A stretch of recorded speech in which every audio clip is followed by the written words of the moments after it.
په دا وروستیو وختو کې تاسې ولیدل چې ځینې سفرونه چې پاکستان تنظیم کړي دي تر اوسه هم زموږ مشران په دې باندې نه پوهېږي چې په دغسې حساس وخت کې ولې عبدالله ته بلنه ورکوي او هغه ځي پاکستان ته او بیا وروسته حکمتیار ته بلنه ورکوي او هغه ځي پاکستان ته. تر اوسه موږ په دغه باندې پوه نه یو. دلته پاکستان د لنډمهاله دپاره دوه موخې درلودلې. لومړی دا چې پاکستان په خپل لیست کې و او د دې ته ځان آماده کوو چې د ملګرو ملتونو دفتر ته وښیي چې زه د تروریستانو پر ضد یا د ترهګرۍ پر ضد باندې دلته مبارزه کوم او زه دې ته ژمن یم چې په افغانستان کې او په سیمه کې سوله راسي او هغه د القاعدې غړي او یا نور تروریستان چې په پاکستان کې ځالې لري او دلته شتون لري دلته له کورنیو سره اوسېږي نو د دې د کابو کولو دپاره زه هر ډول سیاسي پوځي عمل ته چمتو یم چې دوی په وړاندې وکړم. نو ښه دا ده چې موږ د ملګرو ملتونو له خپل لیست نه ځان وباسو. دومره موخه یې درلوده. دومره موخه دا وه چې هغه اړیکې چې د پاکستان او د امریکې ترمنځ تقریبا په دې وروستیو کې خړې پړې سوې وي. پاکستان کوشش کوي چې بیرته خپل باور د امریکې سره پیدا کړي. نو ځکه امریکې ته وښودله چې هغه د ما عبدالله ته بلنه ورکړه چې د سولې په تړاو باندې وغږېږم او بیا ورپسې هغه د داوود دستي حکمتیار هلته شتون لري. حکمتیار یې راوغوښته د هغه سره خبرې کوي. نو دغه وخت کې باید عبدالله فکر کړی وای چې ما په دغسې حساس وخت کې چې پاکستان غواړي آیا پاکستان ته چې حامد کرزي یویس یا شل والې سفرونه وکړل کومې موخې درلودې یا په دغه وروستیو کې چې اشرف غني لاړه او هلته این لوی درستی سره د هغه په پوځي قشله کې ولیدل چې دا هم په هغه ډیپلوماتیکو عرفونو خلاف یو عمل و. آیا دا سوله په افغانستان کې رامنځته شوه یا په خپله پاکستان دې ته ژمن و؟ په هیڅ صورت نه و.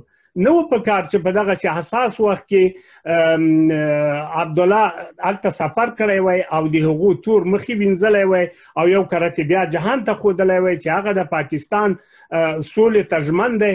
خو دا ټوله بدمرغي د افغانستان په مشرانو کې دی چې نشي کولی چې سولې ته یوه لاره پرانیزي. دویم تاسې ولیدل چې حکمتیار صاحب لاړ. تاسې پوهېږئ چې حکمتیار صاحب هغه څوک و چې تقریبا د لومړي وخت ځل دپاره هغه وخت چې داود خان واک ته ورسېده د داود خان د واک په دې وروستیو کې ګلبدین حکمتیار، استاد رباني او احمدشاه مسعود او یو شمېر نور لاړ پاکستان ته او هلته شتون درلود. په دغو ټولو کې تاسو ته معلومه ده چې حکمتیار له هر چا نه زیات د پاکستان ګټې او د پاکستان د آیسای ګټو ته له هر چا زیات ژمن دی. او تاسې دا هم واورېده کله چې دی پاکستان ته لاړ او وویلې چې پاکستان د ما دوم هیواد دی. نو تاسې فکر وکړئ هغه پاکستان چې افغانستان ورانوي او هغه پاکستان چې افغانستان کې دغه 40 کاله ښکېل دی او که په بل حساب ووایم تقریبا له هغه وخت نه چې پاکستان جوړ دی تر اوسه پورې پاکستان د افغانستان ته هیڅ ښه نیت نه لري او نه ورسره دا امکانات شته چې د دوستي جوګه سي. نو بیا ولې موږ دا باور کولی شو چې هلته ځو د پاکستان لمنې ته پناه وړو؟ ولې په یاد ولرئ چې د دغه وروستني سفرونه ما ته ډېر خطرناک ځکه ښکاري کېدی شي چې لوبه بدله سي او د دې لوبې د بدلېدو لپاره له بده مرغه چې د موږ دولت داسې یو څرګنده پالیسي نه لري چې هغه پالیسي اوږدمهاله وي او هغه پالیسي لنډمهاله وي. هغوی دي په دغسې یو فکر کوي لکه ممکن تاسې په ډله ییزو رسنیو کې حمید صاحب اورېدلي وي چې یو ډېر مهم چارواکی دا خبره کوي چې په افغانستان کې به کورنۍ جګړه پیل سي. د کورنۍ جګړې مفهوم څه شی کېدی سي؟ آیا موږ د کورنۍ جګړې خبره چې یادوو د دې موخه دا نه دی چې موږ په خپله د پاکستان ته براعت ورکوو؟ تاسې د افغانستان د جګړې په دغه 4 لسیزو کې وګورئ کله هم موږ کورنۍ جګړه نه درلوده. دې نه مخکې هم موږ کورنۍ جګړه نه درلوده. د موږ کورنۍ جګړه سیمه ییزه جګړه وه، د موږ جګړه نړیواله جګړه وه. نو که ته اوس د کورنۍ جګړې نوم ورکوې نو سبا چې هر څه پیښیږي په افغانستان کې نو پاکستان لومړی همدا خبره کوي چې وروره تاسې خپله وایي چې په افغانستان کې کورنۍ جګړه روانه ده. نو هغه د کورنۍ جګړې موخه خو همدا ده چې اوس په د طالب ترمنځ او د افغان ځواکونو ترمنځ شتون موجود جګړه روانه ده. نو دا جګړه همغه کورنۍ جګړه ده، ولې له بده مرغه دا جګړه کورنۍ جګړه نه ده او نه کېدای شي په دې کې د سیمې هېوادونه ښکېل دي، په دې کې پاکستان له هر چا ډېر ښکېل دی، په دې کې ایران ښکېل دی. اوس نوې خبره دا ده چې تاسې ممکن د حامد کرزي د وروستۍ څرګندونې اورېدلې وي چې په ډله ییزو رسنیو کې خپرې شوې چې دی غواړي د روسیې پخه افغانستان ته راکاږي. نو چې د روسیې په خام افغانستان ته راکاږل شي او هلته امریکا خپلې ګټې په سیمه کې لري، نو ته څه فکر کوې چې افغانستان به بیا یوې بلې لوبې ته روان نه شي؟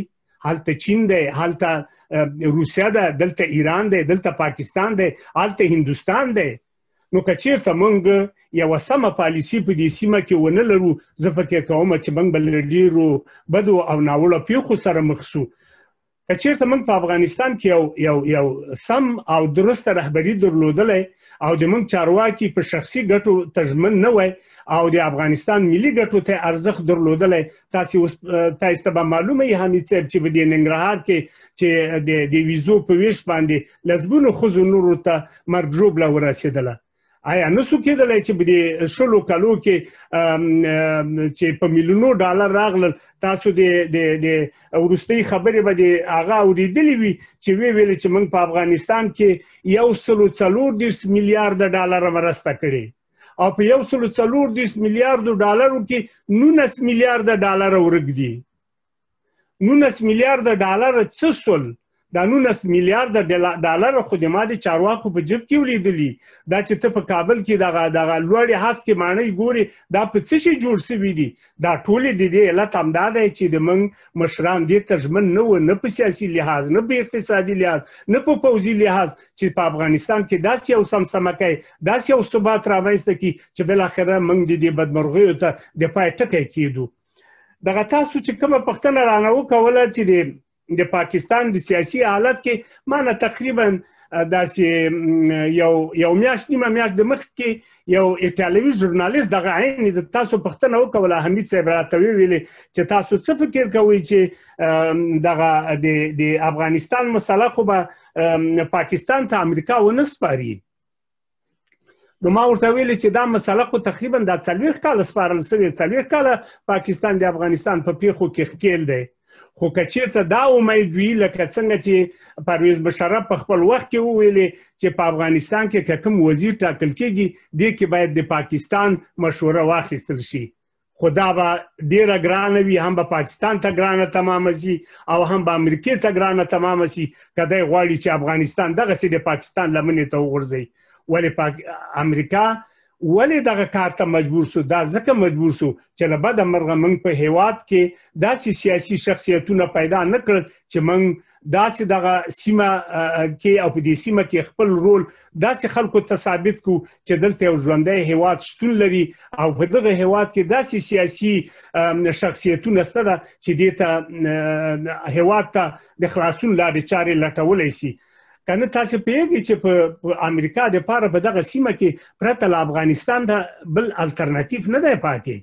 هلته د په دغه سیمه کې چین وجود لري، په شمال کې لا اوس هم د افغانستان شمال کې لا اوس هم په ګاونډیو هیوادونو کې اوس هم روسیه برلاسې دی، هلته روسیه شتون لري او په څنګ کې ایران شتون لري او همدغسې هند.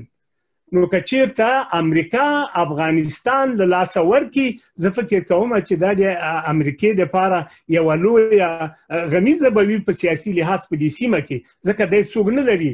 ایران د ده خلاف دی، چین د ده خلاف دی، روسیه د ده خلاف دی، پاکستان هم ته پیږي چې پاکستان سیاسي لوبه کوي، هغه چین سره هم اړیکې لري، غواړي چې اوس د روسیې سره هم اړیکې جوړې کړي او بالاخره په دې باندې امریکا پوه شوې ده او امریکا په دې هم پیږي چې چېرته د ما اړیکې د پاکستان سره همداسې خوږې وي او همداسې خوږې په مخ لاړې شي، هلته زه هند له لاسه ورکوم. نو دی مجبور ده چې د هند د خپلوي دپاره د هند د سیاسي اړیکو د ښه والي دپاره هلته هغه د ځان سره نږدې کړي.